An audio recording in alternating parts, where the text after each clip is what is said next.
Welcome to Knife Thoughts. This video is going to be a review of this knife, and this is the Tekto A5 Spry. So this is a new out the front automatic knife from Tekto.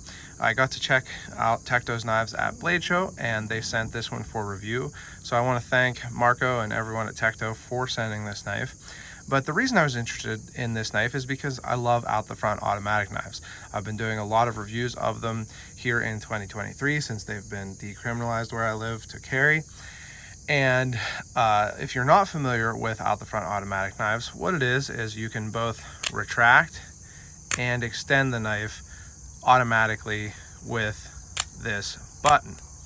So it's really fun. They are often kind of shown to be or marketed as tactical knives, and I think that they can be used as that.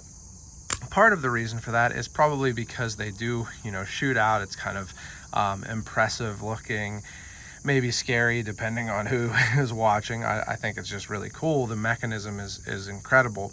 But also they're able to have a double-edged blade like this. So this is the double-edged version of the Spry. There is also a Tonto version, I believe. I tend to prefer single-edged knives for practicality, but I think one of the really cool things about out the front automatic knives is the fact that you can have a double-edged knife because the blade is completely encapsulated in the handle. So it allows you to have two edges and basically get twice as much cutting edge out of the knife with the same size. So you can cut for twice as long.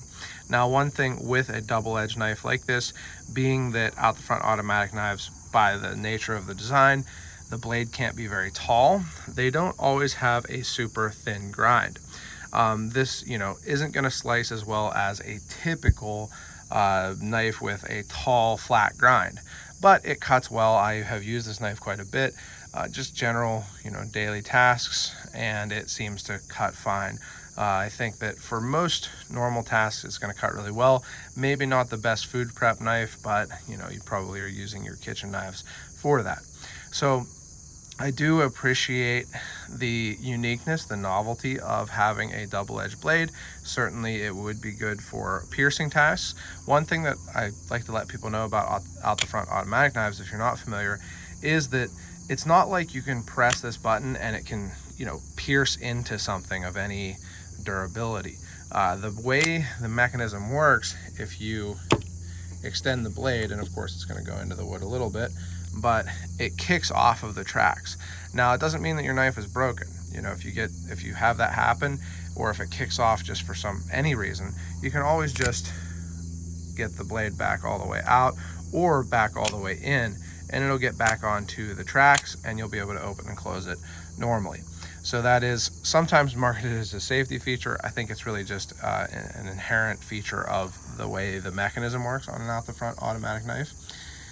Now, as for the design of this knife, I like it a lot. Sometimes out the front automatic knives have kind of interesting handle shapes. I had an HK knife that I didn't love the handle shape. I liked the smaller version of the HK Incursion, the micro Incursion, better than the full size actually.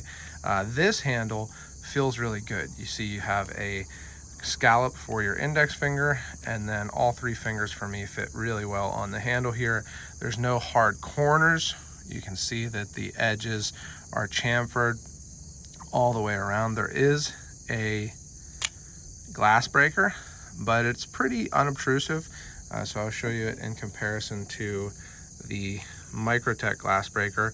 I haven't used either of these. I don't know how well they work. I don't have much need for a glass breaker, thankfully, but you can see that the glass breaker on the Spry is much less pronounced, and so it doesn't stick into your hand as much. So I really like the ergonomics of this knife. It feels really good. I also like this machining. So you can see it has these lines across the handle on the flats, and then it does have some jimping on the sides also. Now, one thing is, I think that I would like to have this machining all the way up the handle on this side, because it would make it a little bit easier to pull out of your pocket. As it is, this is pretty smooth, so when you grab it to pull it out of your pocket, it can be a little bit slick. But the issue with that is I could see it causing trouble with the clip and having it be too rough under the clip if it was all the way up on this side also. So, you know, one of those trade-offs that just have to happen with the design of a knife. But I do like the feel of this machining up at where you actually grip it. I think it gives you a little bit extra grip and also looks good. So I like the handle design a lot. I think it's a nice ergonomic and good looking handle. Now the blade here, as you can see, is S35 VN steel, and you can see there's an American flag there. S35 VN is an American steel. It is one of my favorite steels for sure. I think that some of the newer, more super steels like M390 and now MagnaCut is all the hype. Those are great steels and everything, but I'm very familiar and comfortable with S30 and S35 VN, and I think that they are great steels that really are great all-around steels. So I'm really happy with the steel. Now, this knife is assembled in the US, and there are some components made in the US. So it is made from both domestic US manufactured and overseas components. I was told that the blade here is American made, and then the whole thing is assembled and tested and QC'd and all of that in the USA. So it's kind of a mix. It is not, you know, something that is purely overseas like a TACCOM knife like this, but it's not something that is purely USA manufactured and built like a Microtech, and the price kind of reflects that. So, you know, something like this in the $200, $150 to $200 range, something like this in the $300 to $400 plus range, and this kind of sits right in between at $250. So it's not an inexpensive knife, but it, you know, is between a high quality Chinese made and manufactured out the front knife and a high quality American made and manufactured out the front knife.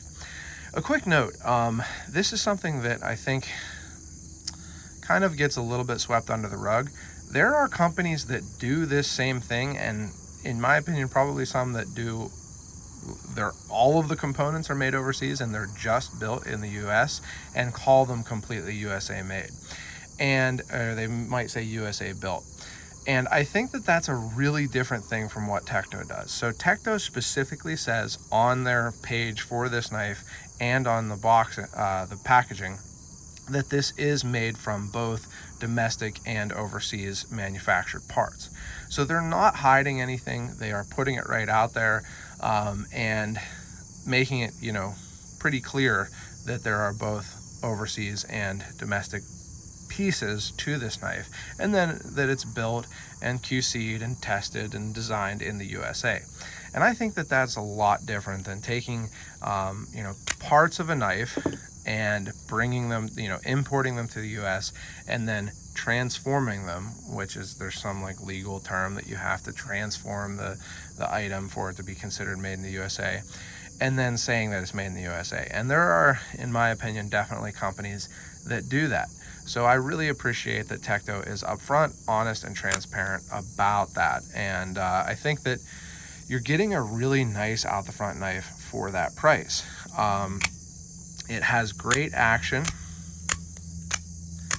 I would say that the action is very comparable in the strength of the spring and the overall speed to these TACCOM knives. Particularly, that was actually more of a TK Pro, particularly the actual TACCOM, the higher quality. This is the TACCOM stubby. Very similar. And honestly, you know, I think Microtech, the action feels a little different. It's not faster. It doesn't have, you know, any different blade play really. Pretty much all out the front knives have blade play. The Microtech has maybe less forward and back, but more side to side. There's very little side to side in the Tekto, but maybe a little bit more forward and back. Another comparison here to give you is an axial shift. The shift has more side to side and probably about the same, maybe slightly less forward and back. but this has very little side to side, so it's definitely a high quality out the front knife. I think it compares well with, you know, being in between something like this and something like this, or this. These are pretty much 300 now.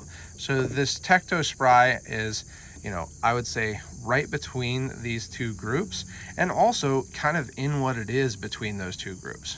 You know, partly manufactured and also built in the USA, but with some overseas parts. So I think that it's a really nice knife. I have used it a lot, like I said. I like the action a lot. It's a little easier. I guess there's less of a hard break on the action, and I do appreciate that. When you open and close these a lot, if it's hard to open and close, it gets to be a little bit of a thumb workout. But this button also makes that easier. You can see it's not symmetrical, so it's really easy to push it, and then this makes it easier because this is really how you pull back on these buttons, having your thumb like that. It just makes it a little bit easier, I think.